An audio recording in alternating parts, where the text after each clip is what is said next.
সাধারণকালের ঊনবিংশ সপ্তাহ শনিবার। হাঙ্গেরীয় রাজা স্তেফান। দশম শতাব্দীতে মাগিয়ার জাতির লোকেরা রাশিয়া থেকে এসে হাঙ্গেরি দেশ দখল করে। তাদের প্রথম রাজা স্তেফান খ্রিস্ট ধর্ম গ্রহণ করে এবং 1000 সালে খ্রিস্ট জন্ম পর্বে পোপ দ্বিতীয় সিলভেস্টারের কাছ থেকে হাঙ্গেরির পবিত্র রাজমুকুট পেয়ে হাঙ্গেরি দেশের খ্রিস্টান রাজা বলে বিশ্বের স্বীকৃতি লাভ করেন। তিনি তখন থেকে সকল গোষ্ঠী নেতা ও প্রজাদের মধ্যে শান্তি ও খ্রিস্টীয় সভ্যতা প্রসারের জন্যে সচেষ্ট হন। তাদের একতাবদ্ধ ও ধর্মকৃষ্টি সম্পন্ন জাতি করে গড়ে তোলার জন্যে তিনি বেনেডিক্টাইন সন্ন্যাসীদের সাহায্য গ্রহণ করেন। প্রথম পাঠ যোশুয়া গ্রন্থ 24 অধ্যায়, পদ সংখ্যা 1 থেকে 13। একদিন যোশুয়া ইসরায়েলের সমস্ত গোষ্ঠীর মানুষদের সিখেম নগরে সমবেত করলেন। তারপর তিনি ইসরায়েলের যত প্রবীণ, প্রধান, বিচারক ও বিশেষ কর্মচারীকে নিজের কাছে ডেকে আনলেন। এরা সবাই সেখানে ঈশ্বরের সামনে এসে উপস্থিত হলেন। যোশুয়া তখন সকলকেই বললেন, ইসরায়েলের ঈশ্বর ভগবান এই কথা বলছেন, প্রাচীনকালে আব্রাহাম ও নাহরের পিতা তেরাহের আমল পর্যন্ত তোমাদের পিতৃপুরুষেরা ইউফ্রেটিস নদীর ওপারেই বসবাস করত। অন্য যত দেবতারই সেবা করত তারা। তারপর আমি তোমাদের পিতৃপুরুষ আব্রাহামকে মহানদীর ওপার থেকে এখানে আনলাম এবং তাকে কানান দেশের সর্বত্রই নিয়ে গেলাম। আমি তার বংশের বৃদ্ধি ঘটালাম। ইসাহাকের পিতাই করলাম তাকে, তেমনি ইসাহাককে করলাম যাকব আর এসৌয়ের পিতা। আমি এসৌকে তার নিজের ভূ সম্পত্তি হিসাবে দিলাম সেইবের পার্বত্য অঞ্চলটি। এদিকে যাকব ও তার পুত্রেরা একসময় মিশর দেশে গিয়েই থাকতে লাগলো। পরে আমি মোশি ও আরনকে সেখানে পাঠালাম, আর মিশর দেশে নানা অলৌকিক কর্মকীর্তি সাধন করে তখন মিশরের ওপর বিধ্বংসী নানা দুর্বিপাক নামিয়ে আনালাম। তারপর ওই দেশের বাইরে তোমাদের নিয়ে এলাম আমি, তোমাদের পিতৃপুরুষদেরই নিয়ে এলাম মিশরের বাইরে। এক সময় তারা লোহিত সাগরে এসে পৌঁছল।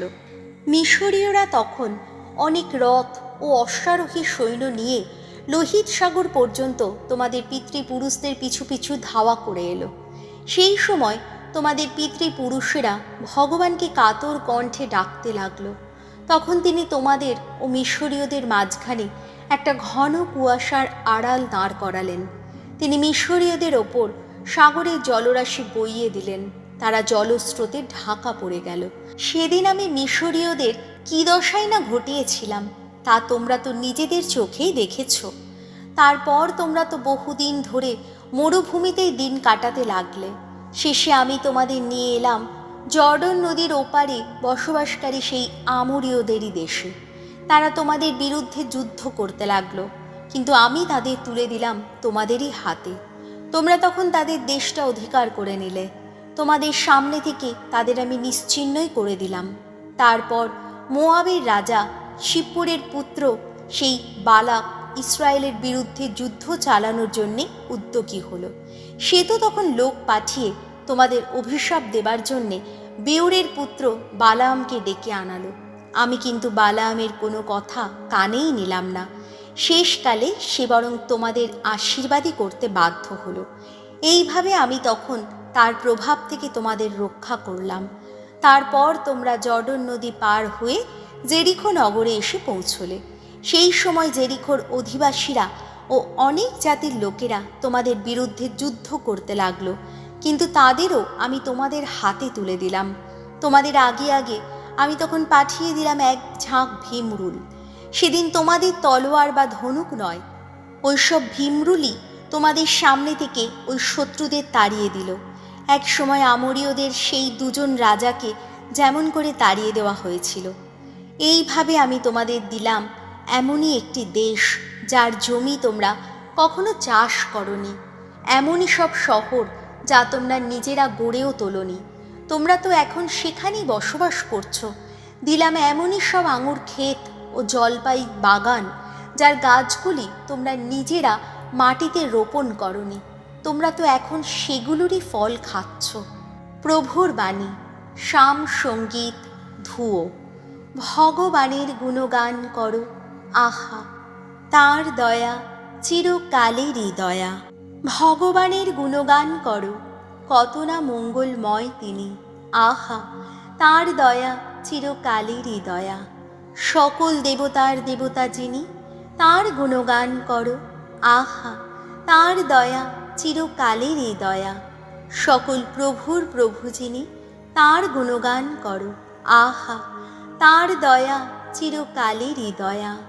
মরুভূমিতে তার আপন জাতিকে পথ দেখালেন তিনি, আহা তাঁর দয়া চিরকালেরই দয়া।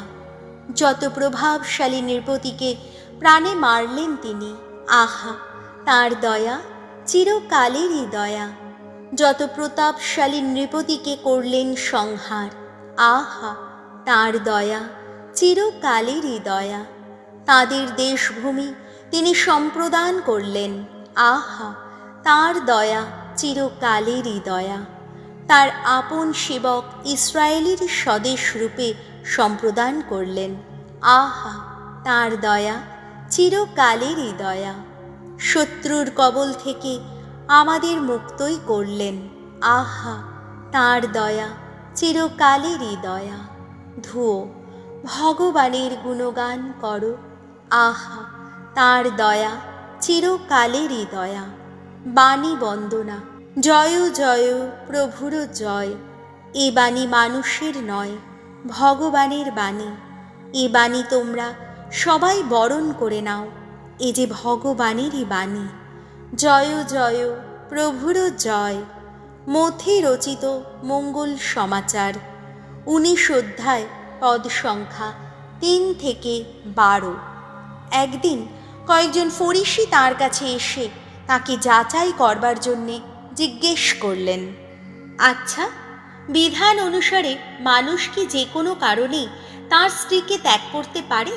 উত্তরে যিশু বললেন, আপনারা কি শাস্ত্রে এই কথা কখনো পড়েননি যে আদিতে সৃষ্টিকর্তা মানুষকে পুরুষ ও নারী করেই সৃষ্টি করেছিলেন, আর তিনি বলেও ছিলেন যে সেই জন্যে মানুষ তার পিতামাতাকে ছেড়ে নিজের স্ত্রীর সঙ্গে মিলিত হবে এবং তারা দুজনে এক দেহ হয়ে উঠবে। কাজেই তারা আর দুজন নয়, তারা এক দেহ। তাই বলছি, স্বয়ং ঈশ্বর যা যুক্ত করেছেন, মানুষ যেন তা কখনো বিচ্ছিন্ন না করে।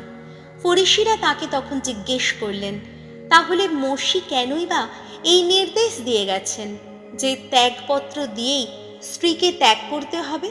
যিশু উত্তর দিলেন, আপনাদের হৃদয় পাষাণ ছিল বলেই মোশি সেদিন স্ত্রীকে ত্যাগ করার অনুমতি আপনাদের দিয়ে গেছেন। আদিতে কিন্তু এমনটি ছিল না। আর আমি আপনাদের বলেই রাখছি, যে কেউ অবৈধ সম্পর্কের কারণে ছাড়া অন্য কোনো কারণে নিজের স্ত্রীকে ত্যাগ করে এবং পরে অন্য কাউকে বিয়ে করে, সে কিন্তু ব্যভিচার করে। শিষ্যেরা তখন তাকে বললেন, স্বামী স্ত্রীর সম্পর্কটা যদি এমনই হয়, তাহলে তো বিয়ে না করাই ভালো। যিশু উত্তর দিলেন, সকলে তো এই কথা বোঝে না, বোঝে শুধু তারাই যাদের বোঝবার ক্ষমতা দেওয়া হয়েছে। এমন মানুষ অবশ্য আছে যাদের পক্ষে বিয়ে করা সম্ভব নয়, কেননা জন্ম থেকে তাদের সেই দৈহিক ক্ষমতাই নেই। আবার এমন মানুষও আছে যাদের সেই দৈহিক ক্ষমতা নষ্টই করে দেওয়া হয়েছে। কিন্তু এমন মানুষও আছে যারা স্বর্গ রাজ্যের জন্যেই সেই ক্ষমতা প্রয়োগ করবে না বলেই সংকল্প নিয়েছে। এ কথা যে বুঝতে পারে সেই বুঝুক। প্রভু যীশু খ্রিস্টের মঙ্গল সমাচার।